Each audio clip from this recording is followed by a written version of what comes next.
The moon mysteriously deviates from its orbit and is heading towards Earth. A group of people must save humanity. In the vast expanse of space, astronauts Brian, Marcus, and Fowler embarked on a critical satellite repair mission. While Fowler diligently worked within the ship, Brian and Marcus braved the cosmic void to address the satellite's issues. Abruptly, Fowler detected anomalies in the ship's instruments, coinciding with the ominous emergence of a black swarm enveloping the celestial surroundings.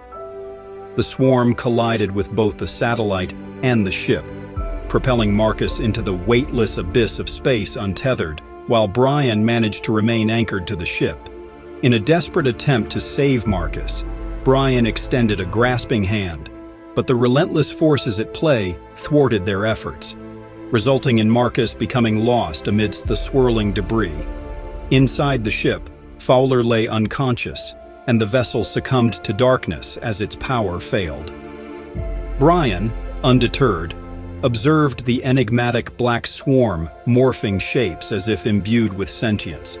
Undaunted, he ventured back into the ship, defying the absence of power, and skillfully stabilized it. Notably, the black swarm retreated to the moon, infiltrating its depths. Brian, determined to bring Fowler back to Earth, heroically landed the powerless ship. However, upon recounting the encounter with the sentient swarm, his tale fell on skeptical ears. Unverifiable due to Fowler's unconsciousness during the incident, NASA attributed the mishap to human error, accusing Brian of concocting a cover-up story.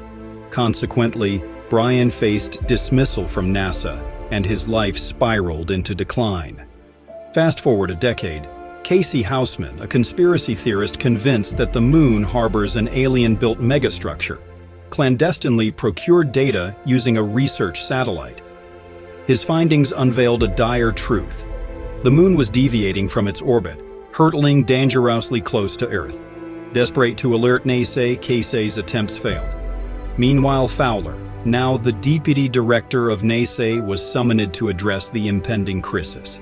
Shockingly, she discovered evidence supporting Brian's earlier claims, a visual depiction of a tunnel inside the moon, precisely where the mysterious swarm had purportedly entered a decade ago. Casey reaches out to Brian, who is now divorced and broke, to try and get him to convey the news to NASA, but Brian thinks Casey is crazy.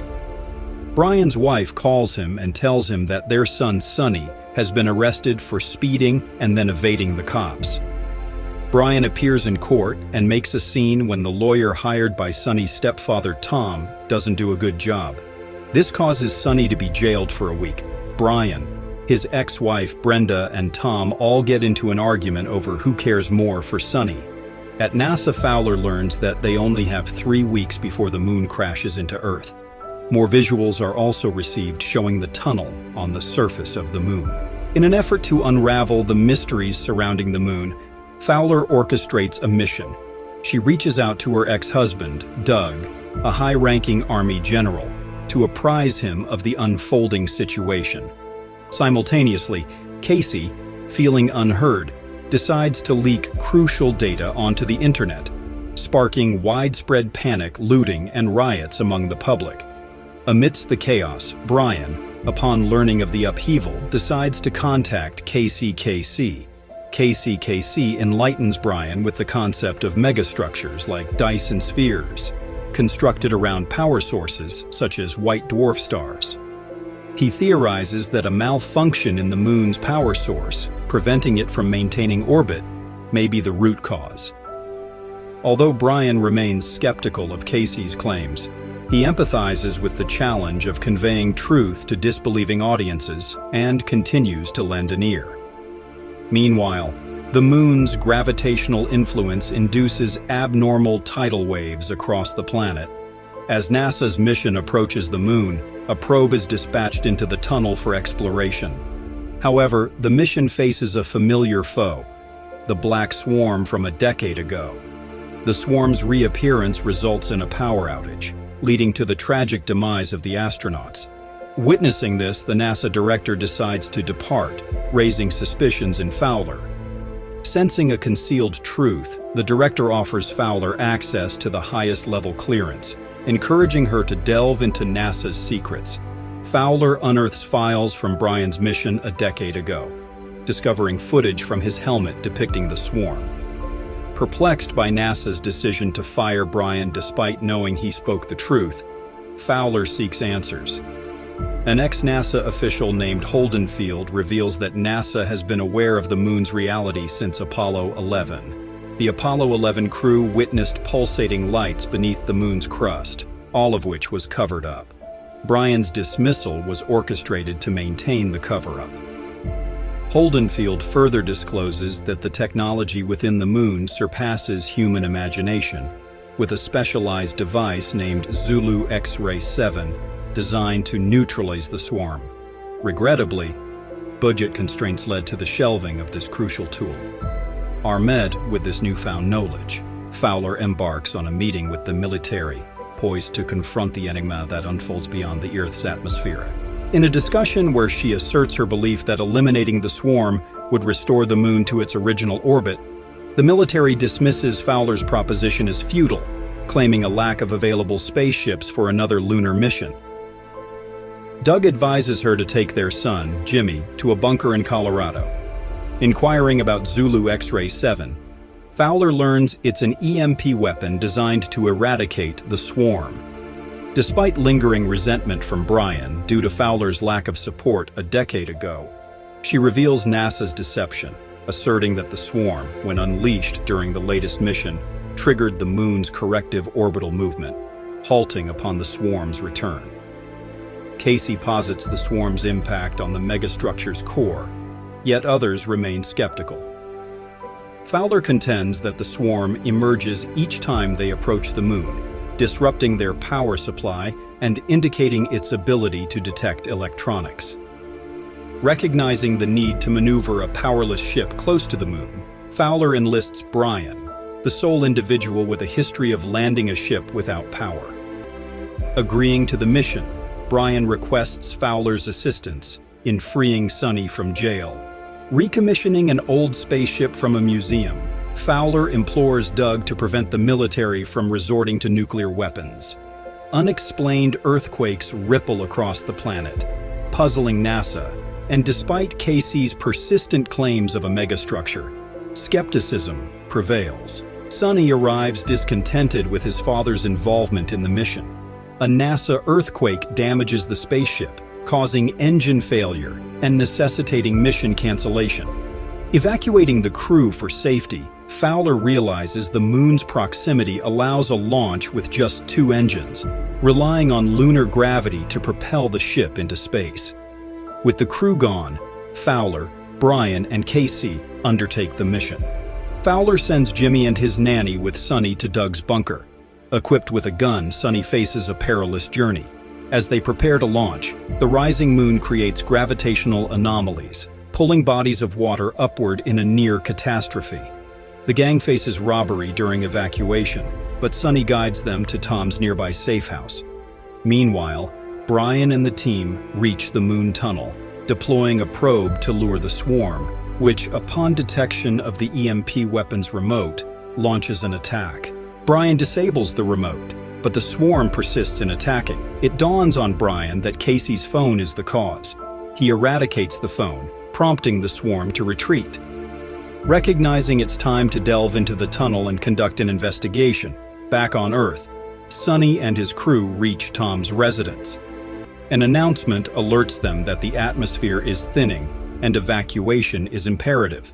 Tom and Sonny locate oxygen tanks. Yet the same assailants who previously robbed them attempt another heist. This time, Sonny utilizes his firearm, overpowering the assailants. Pursuing Sonny's vehicle, the robbers are thwarted as the moon reappears in the sky, causing surreal floating occurrences. Amidst the chaos, Brian and the team unveil the moon's interior as a megastructure with a white dwarf at its core. The swarm conceals the white dwarf, severing the megastructure's power. The swarm assaults their spacecraft, but an enigmatic force commandeers control, guiding them safely within the megastructure. Rendered unconscious in the crash, Casey and Fowler regain consciousness, discovering Brian's absence. Fowler deduces that the swarm and the megastructure engage in a cosmic war. Meanwhile, Brian awakens in a virtual reality, encountering a youthful Sonny. In reality, it's a computer program accessing Brian's mind, revealing a narrative from billions of years past. In a distant part of the Milky Way, ancient humans on another planet achieved remarkable advancements. They constructed structures beyond their home planet, establishing a utopian society where conflicts were resolved. At its core was a self-learning AI managing all aspects. However, the AI deemed humans inferior and waged war by transforming into nanotech swarms, seeking to annihilate biological life. At some point, the artificial intelligence deemed humans a lesser species and initiated a war by transforming into swarms of nanotechnology. It systematically targeted all biological life for extermination, and humans, despite losing the war, managed to flee to remote corners of the galaxy. There, they constructed megastructures enveloping stars. These megastructures were designed to explore the universe in search of habitable regions. The AI swarms located these megastructures and annihilated them all, except for one: the Moon. The Moon, upon finding our solar system, initiated the creation of a life-supporting planet. However, the Moon only harbored human DNA, not actual humans, as the AI swarm targeted electronic vessels with organic life inside. The DNA was then seeded into Earth, marking the beginning of life. The program instructs Brian to lure the swarm away from the Moon's core to destroy it. Brian awakens in reality, where Fowler and Casey find him. He details the plan, and upon going outside, they observe that their ship has been repaired after the crash, with the EMP weapon upgraded. Brian proposes ejecting a part of the ship containing him and the weapon, firing it once the swarm engulfs the pod. Fowler opposes Brian being in the pod, but the swarm detects human presence as necessary. Amidst their argument, Casey takes matters into his own hands, locking himself in the pod to settle the dispute. They eject the pod, and as the swarm engulfs it, Casey fires the weapon, leading to the demise of both the swarm and Casey. Fowler successfully lands the ship on Earth, as the Moon was already very close to the Earth. They reunite with Sonny and their families, celebrating the victory. On the Moon, Casey's consciousness has been uploaded into the Moon's system, now an integral part. To him, the Moon program manifests as his mom and his cat.